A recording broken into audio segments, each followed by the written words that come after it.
about why I will never babysit ever again. So, a little background information: I was 17 and a senior in high school. And my parents were super annoyed about the fact that I hadn't had a job since I was 14. So their friends just happened to need a babysitter. So they told me that I had to do it. So fast forward, I go over there super early in the morning and the mom had already left for work. And the dad, who we're gonna call Will, he was just about to leave. And before he walked out the door, he told me that there was a list of things that needed to be done before they got home. So their daughter Autumn, who was 5 years old, she was still sleeping. And I was reading through the list and it was just normal stuff, like nap time at 2 o'clock, no pop after 7 o'clock, that sort of stuff.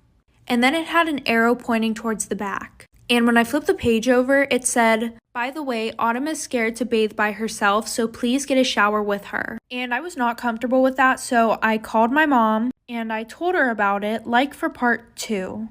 Part 2 about why I will never ever babysit ever again. So like I said, I flipped the page over and it said that their daughter was scared to bathe alone, so I would have to take a shower with her. And I called my mom and I told her about it. And she was like, "Well, honey, that doesn't sound that weird. Don't you remember when your little brother was scared of the toilet and we would have to take him to the bathroom and stand there with him for 20 minutes while he tried to go to the bathroom?" So I was super annoyed that she was even comparing those two situations. Because first of all, that was my little brother. Second of all, this is just freaking weird.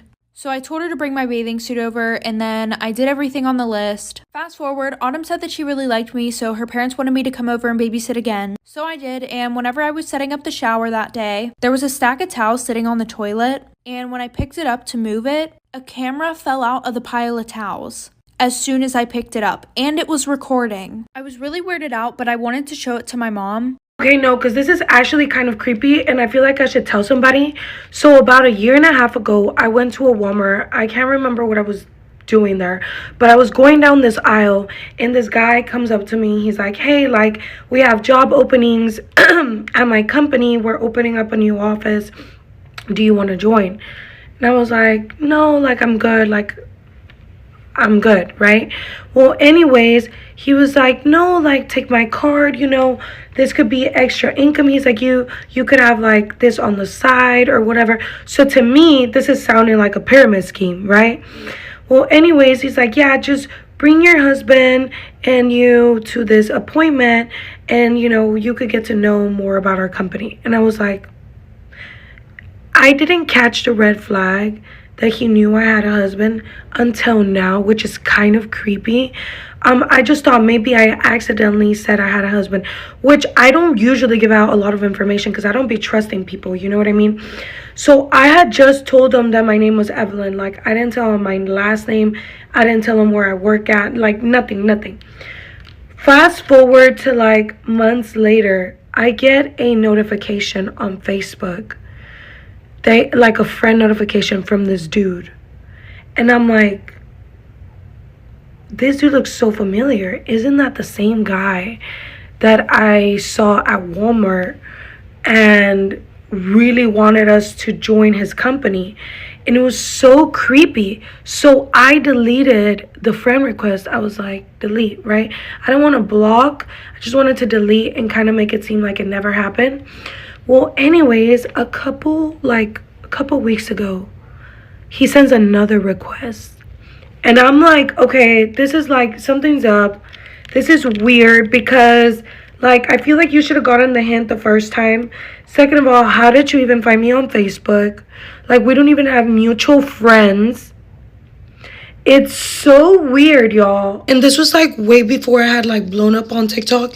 So it wasn't like he recognized me. Not that I'm special, but you know what I mean? So it's like really creepy and I just don't know what to do. I used to live in a house that was not soundproofed at all. Everybody knew everybody else's business, and it was something we all just kind of got used to and were kind to each other about. But I'd been living there less than a month when I got out of my bed. I was like going to the bathroom to pee, but before I could even leave my room, I heard a knock on the door, and it was my roommate's boyfriend, and she answered the door all perky. She was like, "Hi!" And he came in, sat down in the living room with her, and he was like, "We need to talk." And I just slowly sat back down on my bed. And I sat there listening while he broke up with her in the living room, and I wanted to text her and be like, "This guy's a douche. I never liked him, but I barely moved in, so we didn't know each other like that." And I could lie and say that I tried to give them some privacy by like putting on my headphones or something, but the headphones were broke or not charged. But I didn't. I listened to every word. Wouldn't you? Reality TV does not get better than this. It was amazing, but the problem was I really, really had to pee, and the breakup went on for so long. Not even because of my roommate. I swear, I felt like Chad was trying to get her to cry. He kept going on and on and on, and I was like, we get it, Chad. Just leave. And she wasn't crying. She was just like stone cold, and it was awesome. But the thing is, then I like didn't see her for a couple days because she kind of like withdrew to, you know, regroup her emotions and recover from whatever that was. And even though we lived in the same house, it was really easy to just not see each other sometimes. So a few days later, she was finally like, Chad broke up with me. And I was like, what? No, I never liked him. What did he say? Tell me everything, even though I'd witnessed it. I was right there. And after the breakup ended, I couldn't even immediately get up and go to the bathroom because I felt so awkward that she was going to realize that I was there for all of it, just like a literal fly on the wall. My bedroom was right next to this other girl, Emma, for a long time. I also had the bedroom that was right next to the bathroom, so I would conveniently hear all the boyfriends just absolutely wrecking our toilet all hours of the day. There was like an echo. Like you could, it was so gross. And I started to hear all their different like pee streams because it would echo into my bedroom. And I mentioned that to my roommates one day. I was like, yeah, somebody has a boyfriend with a very strong pee stream. And the two girls started arguing. One of them was like, oh, that's my boyfriend. He has such a heavy stream. And the other girl was like, no, I think it's mine. He has a really heavy stream. And I was like, I don't care whose boyfriend has the stronger pee stream. It was a literal pissing contest.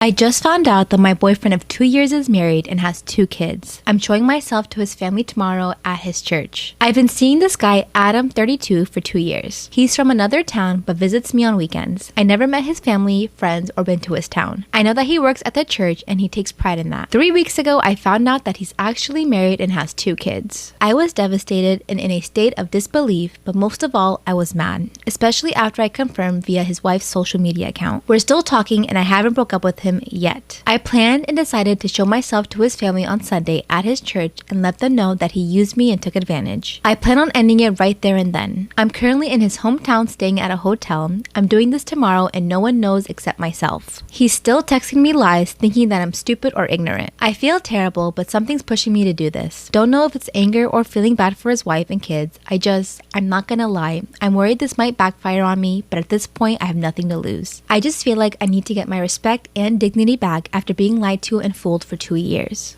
Time. I've been dating my gamer boyfriend for about 2 years and I want to cut him off already. We'll call him Marco. So there's 2 reasons as to why I want to break up with him. Reason number 1 is that he always lets his girl flirt with him and he always flirts with her back. And it's either always behind my back or even in front of me. I confronted them both and they said that they were nothing but friends. And I believed it until they made an announcement about them being a couple as a joke to our friend group. After they made the announcement, our friend group was literally congratulating them. Some of the guys were even saying that Marco definitely got a catch. And they said that while I was sitting next to them. I again confronted the both of them about the joke and their response was, it was just a joke, calm down. We joke about attention all the time. It's not even that big of a deal. Now on to reason number 2. Marco never responds to my texts or answers my calls or calls back. And when he does, he's always short. He just says, hey, yeah, yup. I feel like I always come second to him. Not even second, probably 20th is better. And then this one day I overheard him talking to his friend. He said, look, I have a list of important people I give my quick responses to and she isn't on that list. And that she he was talking about was me. I don't know if he forgot that I was still in the room or what, but after hearing that I was done. Some have told me that I'm overreacting and to just take a joke and all women act like that when jealous.